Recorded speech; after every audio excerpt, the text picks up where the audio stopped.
हैं, गणराज्य आते हैं। लेकिन डेमोक्रेसी किसे कहते हैं? तो डेमोक्रेसी जो होता है जिसमें शासनाध्यक्ष का चुनाव होता है। शासनाध्यक्ष हमारे यहाँ प्रधानमंत्री है, तो हमारे यहाँ शासनाध्यक्ष का भी चुनाव होता है और हमारे यहाँ राष्ट्राध्यक्ष का भी चुनाव होता है।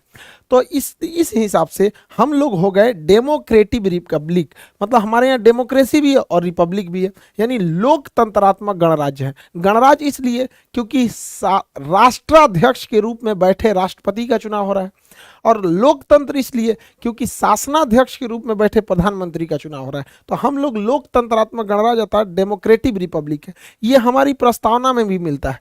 हम भारत के लोग, देखिएगा, हम भारत के लोग भारत को एक संपूर्ण प्रभुत्व संपन्न समाजवादी पंथ निरपेक्ष एवं लोकतंत्रात्मक गणराज्य बनाने के लिए, यानी हम लोकतंत्र और गणराज्य दोनों में डेमोक्रेटिक रिपब्लिक, यानी हमारे यहाँ राष्ट्रपति का चुनाव होगा। अब ये राष्ट्रपति का चुनाव में कौन उम्मीदवार खड़ा होगा इसका डिसाइड करना जरूरी है। तो संसद के 3 अंग होते हैं, लोकसभा, राज्यसभा और राष्ट्रपति। राष्ट्रपति संसद का एक अंग है। तो कहेगा संसद के सदन कितने होते हैं? तो 2 सदन, लोकसभा और राज्यसभा। लेकिन अंग कितने होते हैं? तो 3 अंग हो जाते हैं। तो उसी में एक अंग का चुनाव, सभी अंगों का चुनाव होता है। लोकसभा का चुनाव होता है, राज्यसभा का चुनाव होता है, तो राष्ट्रपति का भी चुनाव होता है। 5 सालों पर राष्ट्रपति का चुनाव होता है। राष्ट्रपति की उम्मीदवार जो कोई भी खड़ा हो सकता है, उसको कुछ शर्तों का पालन करना पड़ता है। वो भारत का नागरिक होना चाहिए, 35 साल आयु होना चाहिए, इस शर्त को तो कोई इजीली पार कर सकता है। पागल नहीं होना चाहिए, दिवालिया भी नहीं होना चाहिए। दिवालिया उसे कहते हैं कि जो इतना कर्जा ले लिया है और अपने इनकम से ज्यादा कर्जा ले चुका है, चुका ही नहीं पा रहा है, जैसे विजय माल्या, नीरव मोदी, मेहुल चौकसी, ये लोग दिवालिया हो चुके हैं। ऐसे लोग राष्ट्रपति के चुनाव नहीं लड़ सकते, क्योंकि अगर ये जीत गए ना तो सबसे पहले अपना कर्जा उतारेंगे देश के पैसा से। तो दिवालिया नहीं होना चाहिए, लाभ के पद पर नहीं होना चाहिए। सरकारी नौकरी जो होता है ना, वो लाभ का पद होता है।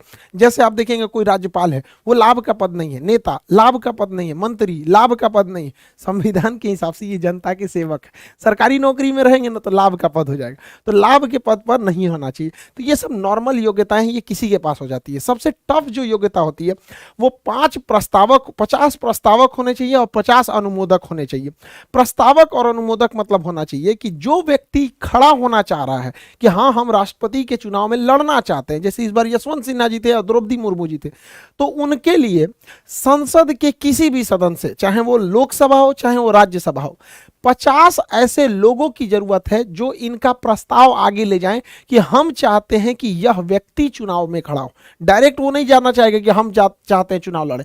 50 प्रस्तावक होना चाहिए। हो सकता है कि 20 ठो प्रस्तावक लोकसभा से, 30 ठो का जुगाड़ वो राज्यसभा से कर ले, या कुछ इसमें से कुछ उसमें से करके उसे टोटल 50 प्रस्तावक चाहिए।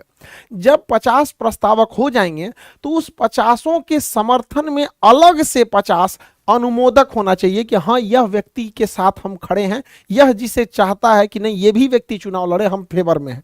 तो यानी ओवरऑल आपका 100 सांसदों से अच्छा संबंध होना चाहिए, तब ना आपका 50 ठो प्रस्तावक आएगा और इसके अलावे अन्य 50 ठो अनुमोदक होंगे। वो आप कहीं से ला सकते हैं, चाहे वो लोकसभा से ला सकते हैं या राज्यसभा से ला सकते हैं। कोई जरूरी नहीं है कि 50 यहीं से, हो सकता है आपका 50 लोकसभा से प्रस्तावक हो जाए, 50 राज्यसभा से अनुमोदक हो जाए।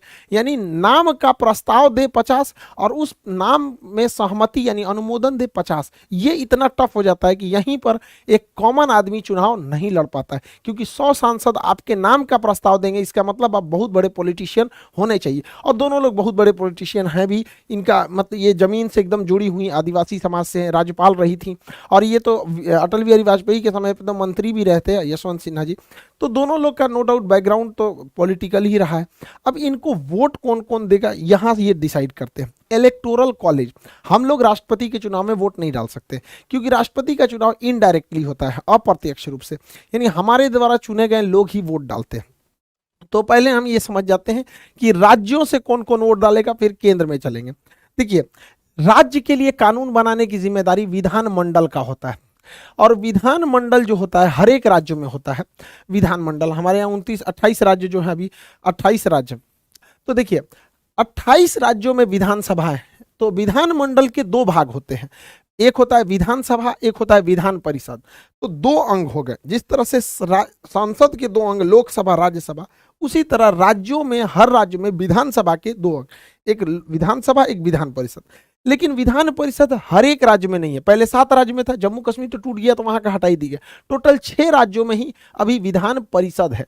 6 राज्य, यूपी, बिहार, महाराष्ट्र, कर्नाटक, आंध्र प्रदेश, तेलंगाना। तो वो 6 राज्यों में विधान परिषद है, बाकी राज्यों में केवल और केवल विधानसभा होती है। तो राष्ट्रपति के चुनाव में कहा गया है कि विधान परिषद भाग नहीं लेगी। इसलिए कहा गया है कि विधान परिषद के लोग भाग नहीं लेंगे क्योंकि ये विधान परिषद हर एक राज्यों में नहीं है। जब विधान परिषद हर एक राज्य में बना दिया जाएगा, जैसे बंगाल में बना दिया जाएगा, पंजाब में, राजस्थान में, मतलब 2800 राज्य में जिस दिन ये बना दिया जाएगा उस दिन ये इसको भी चुनाव में लड़ने का, राष्ट्रपति के चुनाव में वोट डालने का अधिकार दे दिया जाएगा।